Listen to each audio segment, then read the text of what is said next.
Ada dua rumusan masalah utama yang melandasi artikel ini. Pertama, bagaimana bentuk elitisme pemikiran Dr. Sutomo dalam melandasi arah gerakan Budi Utomo pada periode 1908 hingga 1920.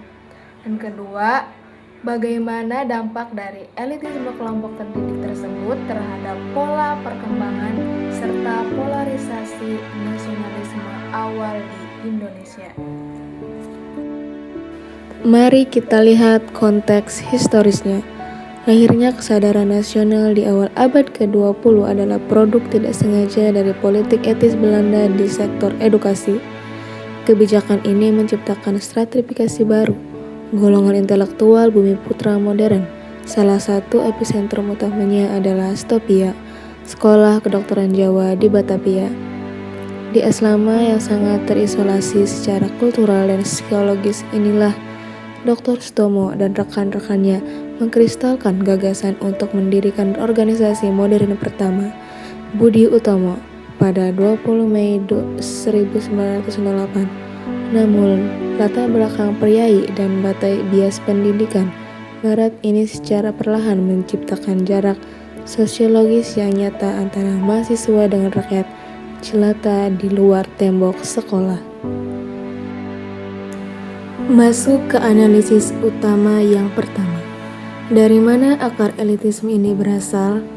Hasil penelitian menunjukkan bahwa orientasi elitis pemikiran Sutomo berakar langsung dari segresi kultural distopi.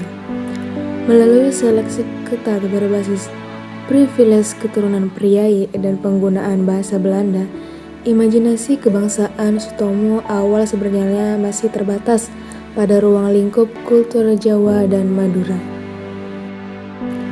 Karakter elitis ini mengalami institusionalisasi yang semakin rigid pasca Kongres pertama Oktober 1908 di Yogyakarta. Kepengurusan diambil alih oleh golongan tua dari kalangan pangreh praja atau birokrasi feodal. Akibatnya, arah gerak Budi Utomo bergeser menjadi sangat kooperatif, main aman terhadap pemerintah kolonial, serta mengalianisasi diri sendiri, mobilitas massa bawah karena menganggap rakyat belum siap secara intelektual. Lalu, apa dampak dari elitisme kelompok terdidik ini? Yang pertama, terjadi polarisasi internal yang tajam. Tokoh populis radikal seperti Cipto Mangunkusumo memilih mundur karena menginginkan organisasi politik yang inklusif bagi seluruh lapisan kasta sosial. Kedua, terjadinya hambatan struktur bahasa. Penggunaan bahasa Belanda dan Jawa halus, kerama inggil dalam rapat resmi otomatis menutup akses bagi mayoritas bumi putra yang saat itu masih buta huruf. Budi Utomo pun terjebak di menara gading intelektual dan mengalami stagnasi popularitas. Namun, secara dialektis, keterbatasan elitisme inilah yang bertindak sebagai katalisator hebat. Kegagalan Budi Utomo merangkul akar rumput justru memicu lahirnya gerakan tandingan yang jauh lebih inklusif dan berbasis massa luas seperti Sarekat Islam.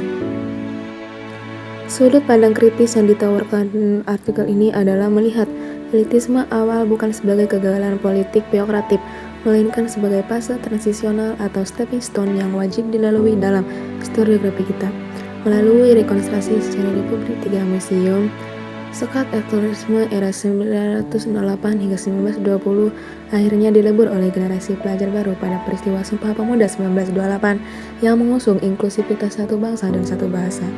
Hingga puncaknya, fondasi intelektual ini berevolusi menjadi gerakan kemerdekaan konkret pada Proklamasi 1945. Kesimpulannya, pelajaran berharga dan dinamika sejarah Budi Utomo menunjukkan bahwa sebuah gerakan perubahan yang diinisiasi oleh kaum elit terdidik baru akan mencapai puncak keberhasilan hakikinya ketika mereka mampu melepaskan jubah eksklusivitasnya dan menyatu secara padu dengan kehendak massa rakyat. Saya Tanya Sari mengucapkan terima kasih.